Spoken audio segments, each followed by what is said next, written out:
Hi everybody, it's Paul Ramsden, the Anxiety Wizard. Now, we haven't done a live video for a while since the meditations, have we? So, we're going to talk about what happens when you put off or avoid change. Okay. And this has come up because there's been quite a few people recently, especially with fear of flying. And I'm going to really explain to you about exactly why I think it's absolutely crazy to just put things off and put things off, right? So let's take this example of fear of flying and let's look at it and what happens. So say if you've got a flight coming up in 2 months and you're absolutely petrified of flying. So you've got the option to sort this problem out, but instead you want to leave it until the last week or the last few days just before you fly. But why? Because you're not enjoying it. You're terrified of this flight that's coming up. It's a holiday, it's supposed to be fun, and you're sitting there shitting yourself all the time. You're nervous, you're getting ratty and irritable, and you've got a chance to solve it. But you're like, oh, but maybe I should wait and have 2 months of misery so then I can enjoy it afterwards. Why? It goes with so many things in your life. There's something that you want in life. You always put it off. I'll do it someday. Someday I'll do it. Well, I've checked the calendar and I found a Monday, a Tuesday, a Wednesday, Thursday, Friday, Saturday and Sunday. There's no Sunday. There's only the 7 days of a week, that's it. So Sunday is never going to come. And if there ever is a Sunday that appears in the calendar somewhere, then look at all the amazing things that are going to happen because of it. Because everybody's been saying, oh, this Sunday, this is going to happen. And all these amazing things will happen. It's a wonderful, mythical day. But it's not happening, is it? All you're doing is you're reinforcing the problem. So when you put things off, you're kind of saying to yourself, I'm not worthy of being that happy. Now isn't that crazy? That you would say that you're not worthy of that happiness. Because you are worthy of it. 100%. Now, quite often you might think, oh, I'm a bad person because I did this, or I said this to somebody, I upset somebody 5 years ago, so I don't deserve any happiness because of that. Rubbish. Absolute rubbish. Or because I was told when I was younger that I was a bad kid. It's rubbish. Hi Gemma. And it's just absolutely crazy that we'll put these things off. I'm very much of a mindset these days. I used to be like that, by the way. I know what it's like to be going, oh well, this is what I'm going to do, but I'll do it, someday in the future. When I feel ready and I've got all these things in place, then I'll do it. But now, you know what, that's gone. Because I found that I wasn't getting anywhere. And someday never turned up. And like I said, you're reinforcing the problem and you're building a wall up around it. So when you say, I'm not worthy of having that bit of happiness that's at the end of whatever it is I want, it's reinforcing, I'm not good enough, I'm not worthy, and all that sort of rubbish that you got inside of you. And you're just putting that thing further away from you. So each time you go back to try and get that thing that you want, it just says, oh no, you're not worthy of this, you can't have it anymore, we're not giving it to you. So this is why it's really important that you just start to push yourself through this stuff. People get this anxieties that this can become a real problem for people where they'll get like an anxious feeling once on a bus, and that one time they decide in that moment dictates that they can never get a bus again. Whereas when you say, actually, you know what, I can be 1% happier than I was last time. Now 1% is a lot, yeah?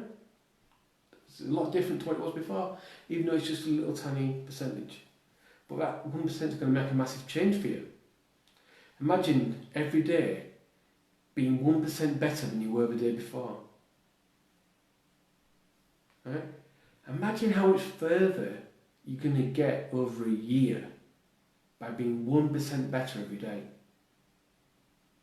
But of course, if you can fast track that by getting help from somebody, it's like your car breaks down and you can go on Google and you can read all the articles of how to do it. You can get yourself a Haynes manual, watch a load of YouTube videos, and you can try and fix it all yourself, even though you don't know how to fix a car, let's say. So you start doing something, you go, oh, right, I need this size spanner for that bolt, and the bolt's stuck. And it doesn't tell you what to do in the book or in the video. So then you've got to go find another video or another book or another article that tells you how to deal with the bolt that's stuck. And you go and learn how to do that. And then you get that bolt off and you get a few things moving, and all of a sudden something else happens which you weren't expected, which isn't in the manual, because cars don't work like that. You know, ask anybody who's had to try and take an exhaust off that's been on it for quite a while. Sometimes those things don't want to move. You know? And even when you've got the full thing laid out, you know exactly what it is you need to do, something can be completely different, or just be a complete bugger and decide it's not going to shift. Had this week with an alternator was changing. It would not shift. It was seized in there. All the bolts were out, seized in. You know, and we had to come up with some solutions about how to do this. And we learned quite a lot from doing it. But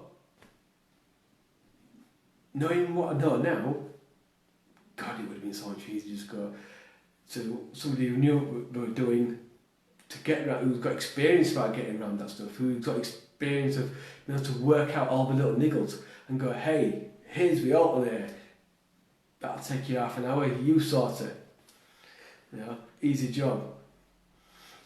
You know, and this is what it'll be like with you fixing your car. You'll find bits that goes wrong, and you know, then you'll get stuck because you've got no manual to go to that tells you about this one little problem.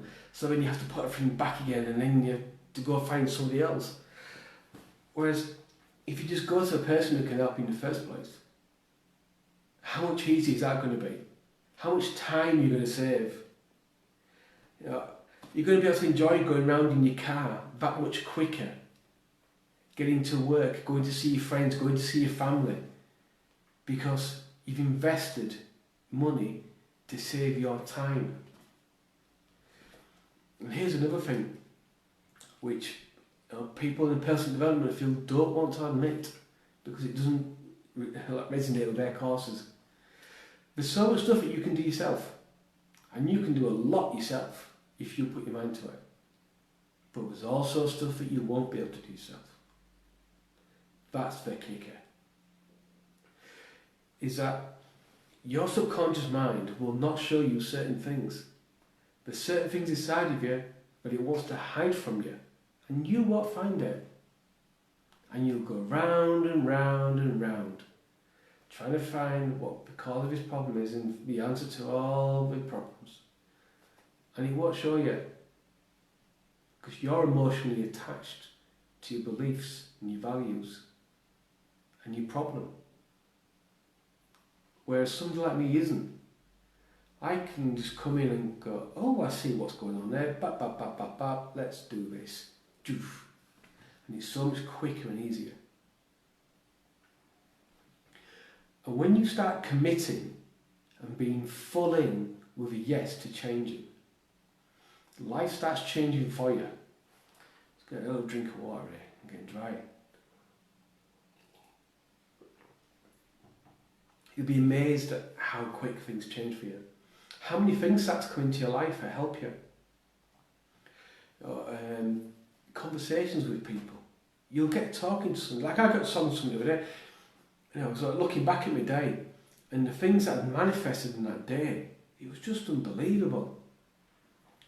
You know, and part of this was because I have a mindset of looking for solutions and saying, hey, you know what if his thing that's totally gone wrong, like car related again, I had a load of smoke pouring out of the exhaust. I'm like, ooh, I've seen this before. I remember this happened when a head gasket went once. Looked in the coolant, milk of coolant, I'm like, oh, here we go. Could be a blown head gasket here. Let's see how I can sort this. So I messaged somebody I know who's got a garage, and he messaged back, he said, I would not even touch it. It's going to be so expensive, and it's going to take so long, and we're going to end up having to do other work because of it. It can end up dragging on.